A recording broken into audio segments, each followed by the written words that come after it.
Hello, everyone. We are excited to be here and live, bringing another blunt conversation to our online audience. This week, we are excited to have on Miss Sophia Felix, the founder and CEO of HBM Talent and Management. I also want to give a shout out to our live sponsors today, Fourtwenty Collections. Got to give a shout out to 420. Women-owned dispensary and manufacturing facility in Las Cruces, New Mexico, as well as manufacturers in Arizona. So shout out to 420 Collections. All right, without further ado, we want to bring on today's guest, Miss Sophia Felix. So let's bring her on. Hi, Sophia. Hi, everyone. It's a pleasure to be here today. Thank you. Thank you. Thank you so much for joining us.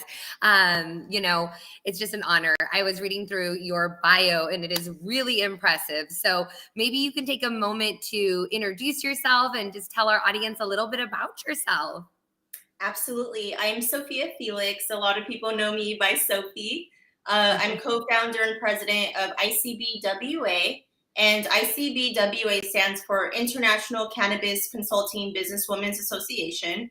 We are a nonprofit organization that support females in the cannabis industry. Most of our members are business owners that need support. So that's what we do full time. It's a nonprofit that's based in Los Angeles, but we are all over the country and all over the world, actually. Wow. Besides that, I am also CEO of HBM Talent Management, and I do talent management, business development, marketing, PR for my clients as well. Oh, that's amazing. That's awesome. So you have extensive background in our topic today, which is sitting on boards and how important it is to not only be able to give back to your community, but also to make new connections for yourself and further your own business skills and relationships. So I'd love to dive into today's topic with you a little bit. Let me see here. But let's back it up a moment. I want to start with, how did you get into the cannabis industry? This is always a fun question, how did we get here? So as professionals, what led you to cannabis? About 2017, I started working for a CBD skincare company, and that was before the CBD gold rush. Okay. And I was director of operations, and I did the influencer program marketing. It was a small family-owned business. The owner was a master grower. So at that time, I was just developing my other company, and I really was eager to prove myself because I did a business accelerator program. I just graduated back then, and I was just really excited and focused to really just make a success out of what I learned. After about some time, and I started seeing how, I realized, hey, this is something that's going to be really big in the future. It's helping so many people. Right. I started talking. We went on tour, and I was able to speak about CBD and educate people, educate veterans, and even some of my own family members who had pain or had some issues. And it really just touched my heart. And I did notice back then that in the industry, females and minority females were getting paid the least, although we were doing a lot more work. And it was just something where I saw that cannabis alone was going to be huge in the future. And there's a lot of money on the table, and there's a lot of businesswomen that I wanted to make sure that at the end of the day that we're at the forefront. So me and the other co-founders of ICBWA, Denise Mejia and Susie Ortega, we all got together and decided to team up and develop ICBWA. So we founded it in 2020. Okay. And since then, we got about 7 board members, 7 advisory board members, and we're just rocking it. But our goal is to educate other females so that they could get more, they could make more money. They could really run their companies how they're supposed to, or if they're working for a company, get paid what they're supposed to. Because a lot of people, it was just embarrassing how they were being represented at that time. And since then, there's been huge progress. Women like you and your partners are really making a big impact, and it's just been phenomenal. It's a collective effort of all of us, I think, really pushing for it. So I commend you on all your hard work. So for those who aren't familiar with the organization, can you tell us what it stands for a little bit? I know you use the abbreviation, so I just want to make sure anybody that wants to go and Google you can find your organization as well. Yes, it's ICBWA. That's what everyone sees on social media. But what it stands for is International Cannabis Consulting Businesswomen's Association. We're a businesswomen's association. We talk business. We're businesswomen. We don't just sit on the couch all day and get smoke. We're out there dealing with legislators, like people that are in our community leaders, educating them, so that in the future, things could change for the better.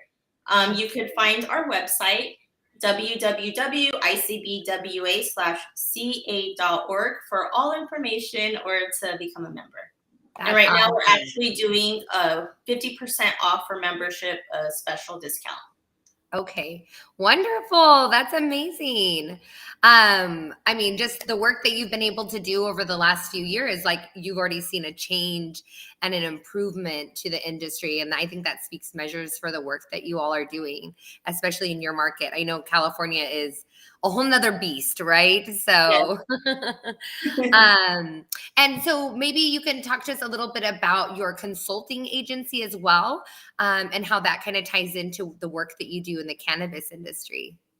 Yeah, so with my company, HBM Talent and Management, I founded that in 2014. And I'm pretty much a business manager for my clients. They're professional actors, models, influencers, or sometimes I actually represent other entrepreneurs when needed. And all of them are trained in spokesmodeling for cannabis and CBD products. So a lot of brands we're able to collab with, and we're able to do campaigns, whether it's print work, photo shoots, whatever the client needs. I also manage a celebrity makeup artist named 𝗧𝘂𝗲𝘀. So we've been really busy. It's Grammy weekend this weekend, but it's a full-time job. I love it. My clients are in Las Vegas, LA, New York, UK. They're all over, but we're like a family, and it's a lot of work, but I love being able to, these people's careers are in my hands, and I'm able to start them off and then see them blossom. And it's just so nice to be able to work in that field. That's amazing. That sounds like it's really rewarding.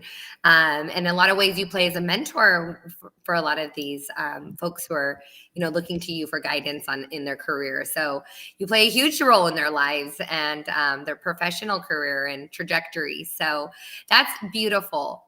So as we dive into this month's topic, can you tell us a little bit about when you began volunteering for boards, and maybe share a little bit about your experience in what was that organization? Sure. So in the past, before ICBWA, I volunteered a lot in San Diego and in California in general for nonprofits that help children in need. One of them is called Passion for Kids, and that is for children that have life-threatening issues. There's a little boy named 𝗧𝘂𝘂𝘆 that I've supported for several years and have a really close bond with. He was hit by a drunk driver when he was a baby, and he's paralyzed, brain damage, has a feeding tube. But during that time I was able to be really hands-on with him and his family. I got them trips to like Disneyland, SeaWorld, and I got to experience really emotional stuff, but it really made me realize, hey, the stuff I do, I can make it happen. I have a gift for that. So after that, I started volunteering for America's Children of Fallen Heroes, and I'm actually still currently volunteering for them since 2014. They support children of fallen military heroes and military and firefighters, police officers.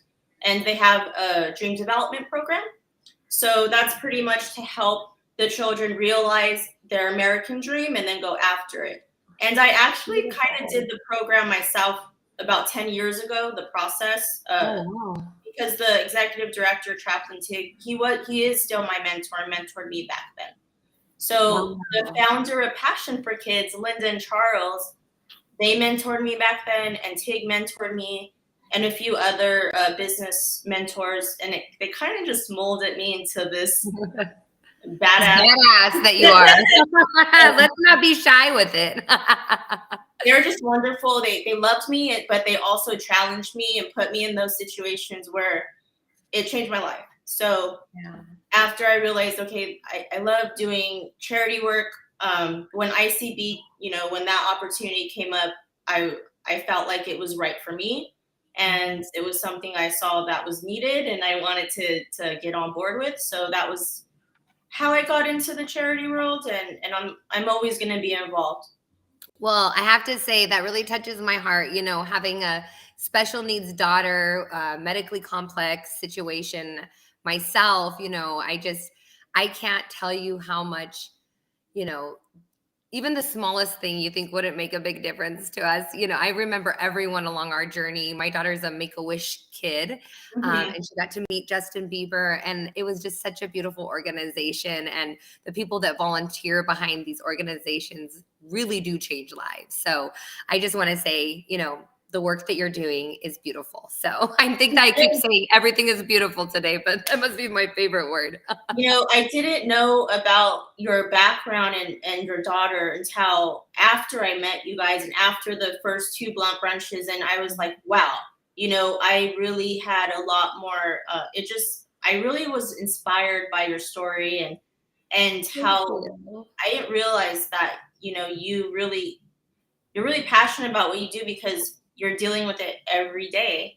And a lot of people don't know how emotionally that could be, so it inspired me to do more because I saw how much you were doing yourself with all of that on your plate. And I was like, man, like she's a rock star. Thank you. I appreciate it. I don't feel like it at all the time, but we just try to do our best. I find that sometimes it's therapeutic to just keep myself busy. So, like you had said earlier, we wanted this, right? We have no choice now, but you signed up for this. Your partner Adalia has also been a huge impact in my life. I've known her since the start of my journey, back like since 2014, 15, and before I was known in the cannabis space. She kind of put me on and given me, put me on a little platforms when she could. She's always been a big support and inspiration for me. And she's also on ICBWA's advisory board. So that is awesome. Yeah, Adelia is a rock star, and if you don't already know her, you gotta know her. I don't know how that woman does everything that she does. I'm always like in super awe of her. So Blunt Brunch wouldn't be where it is today without Adelia driving this ship. So she's amazing. And yes, I can imagine all the things that she's able to help your organization with. And she does a lot for Blunt Brunch. So why do you think it's important for professionals and business owners to take time to serve on boards? I mean, a lot of people watching this might be like, I'm so busy just running my business or my day-to-day or my household. Like why do you think it's important for folks to kind of like utilize some of their time to do these give back opportunities? I think it's very important, especially for your community. If you really want to make an impact in your personal community, it's something where if you want to look for the right cause though, and if you're passionate about that and it's the right team that's leading that, you can really make some really big changes and impact in your community. Not only that, being on a board and serving on a board, you are able to make everyone has to vote on stuff. You're able to make some really good moves, You're able to start educational programs. You're able to vote on what this funding is going to go for. So really influential in a way, you know, it kind of positions you in an influential role where you're making a difference, you're making these decisions and how it's going to impact your community on like a micro level, you know? Yeah. And not only that, you do get connections. You know, you do meet the right people in business through that, that if you're smart and you're an entrepreneur, you can find a way to collaborate with them and make money, or, you know, get your foot in the door on other stuff. And that's very common. You know, you yourself and others play roles in different organizations and different projects. And if you're smart, you're going to be able to open doors, or people will see what you're doing and reach out to you. Yeah, that's so true. I sit on the Arizona Cannabis Chamber board, and I'm the events chair. And I think even just the connections that I get from the other board members is really inspiring, just to hear what they're doing in their professional careers. And I learned through our conversations and just our normal board meetings. So yeah, there's a lot of value there in just the people that you get to surround yourself with. It's such like networking events, you know, you want to get in front of the right people, and that gives you an opportunity to work closely with other professionals. So Exactly. I love that. So for those who've never served on a board but are interested in taking the next steps, what would you advise, or what would you give on helping them find the right board? Like, where would they begin? Well, obviously realizing what your passion is and purpose is, because if you don't know that, you're going to waste your time. And a lot of people need to realize, like, when you're serving for a nonprofit, you don't get paid. You know, it's not something where you have a paid position at the beginning. A lot of it's volunteer work for a while until there's enough funding. And even when you get enough funding, a lot of it you're still going to be doing volunteer work, so you could pay overhead costs. So being what I would recommend is, don't just volunteer just to say you're on a board. Really think about, okay, how much time can I invest in being a board member? Is this the right team for me? Because whoever's leading that team, you want to make sure you have a long-term business relationship with them and that they're there for the right reasons. And also, people, a lot of the general public don't realize the board is the one that will be determine whether your company, I mean, your nonprofit is a success or not. If you don't have a strong board that really you could depend on, you're not going to be successful. So it's very important to do your research on the organization, make sure they have a good reputation, go meet and volunteer for a few times to see if it's the right fit. And then, you know, start that friendship with the founders, the other board members. And after a while, if it's right for you, you'll just know, and you'll build your friendship with them, and you'll be like family. I love those points. So it's not only find something that you're passionate about, that you're going to be able to find that drive to keep you going, or do those couple extra hours in the day to volunteer, but also aligning yourself with the right organization and doing your due diligence on the members, the history of the organization. Those are really, really good tips. So absolutely. you I want to keep it positive, but you have to be careful, because there have been organizations that weren't the best. You know, you do hear stories where people donate so much time and effort, and then at the end something happens, and you know, so you really want to make sure this is something where I'm going to put my heart, I'm going to put my time in, you know, and it's going to be a success. That's true. And, you know, as that saying says, time is money, but actually more importantly, time is irreplaceable. So you really can't even put a dollar on it, you know? So and it's in very the important. cannabis space, it's a small world. Everyone knows each other. You know, you have to be a woman of your word. You have to be able to follow through with the tasks you say you could do. You can't say, hey, I'm going to be able to do this and that, and then not be able to do it. If you're about your business, we're going to know. You know, so. Right. Well, that kind of ties into the next question about something that you've learned along the way. So I would take away that, you know, definitely aligning yourself with the right organizations, doing your due diligence. And are there any other things that you've learned through the journey of kind of sitting on boards and volunteering in that way and doing this type of philanthropy work? Yes. Prepare yourself when you do things that are very emotional, because if you're drained out, if you're tired and you have to go visit a child, and it can take a toll on you emotionally. So when I go visit certain children or families, like, I will prepare myself. I'll make sure I'm in a good space. I also, you have to lead by example. So if I'm having a bad day, if I have a board meeting that day, they're not going to know that, because when I go to my board meeting, I'm going to bring it. I'm going to smile. I'm going to make sure my team is good regardless of what I'm feeling. So being able to be a true leader when it matters is very important. Put your personal stuff aside. When it's time to lead your team, you lead your team. Also, it's okay to pay to get consultants in this field, because you don't know everything, even though. So when we founded ICBWA, we did get some consultants for certain things, and we got our certs, and we did everything the right way, because we wanted to make sure that when it came to the stuff with the state, the taxes, that we were good. So it's okay sometimes to reach out for help, or to get consultants to join you at the beginning to make sure you're in the right direction.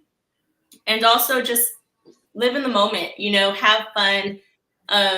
Enjoy the ride, right? Enjoy it. Yeah, like I used to always just be so focused on working, and now the finish line, right? We're always about those deadlines. So it's like, maybe we could whistle while we work. It's okay. Now I really just try to enjoy the moments when I can, and just live in it, and just really have those personal connections with my team. And behind the scenes, I know if anything happens, if I need to talk to someone or reach out, or if they need me, they'll be there for me. That's amazing. Yeah, it's all about building that team, or that community, or that board, or whoever's going to be there to kind of support your journey, and likewise, right? And our mission and our passions. So thank you so much for your time today, Sophia. Where can people find you if they want to follow up with you? Maybe they want to learn more about boards, or they want to get involved in your organizations, or maybe they're a talent and they've been waiting to find somebody to get them more involved in that realm of things. The best way to reach me directly is if you go to my website, hbmtalent.com, and you could just contact me there directly. There's a section there for consulting where you can reach out to me, and I could give you a free consultation and tell you what I suggest. Obviously, you can reach out to our website, icbwa/ca.org, or you can reach out to my Instagram, Sophia Felix Official. That's wonderful. Thank you. Well, thank you so much for spending the afternoon with us for this blunt conversation brought to you by our sponsors, Fourtwenty Collections. Have a wonderful rest of your day, Sophia, and keep being amazing and changing lives and doing the amazing work that you're doing. Thank you, inspire us. Thank you for everything you're doing. One of the biggest events that I look forward to every year is your blunt brunches, and we've gotten a couple members actually join us who participated in blunt brunch. So what you guys are doing that's just supporting us as well, and it's incredible what you're doing. And I will always cherish those events that I go to. Thank you. Well, they wouldn't be as memorable without you ladies there. So thank you for being part of the magic. You are the why we do this. So thank you, Sophia. We'll see you in Vegas November 28th for our next big event. And hopefully it won't be until then that I see you in real life. All right. Take care. Bye.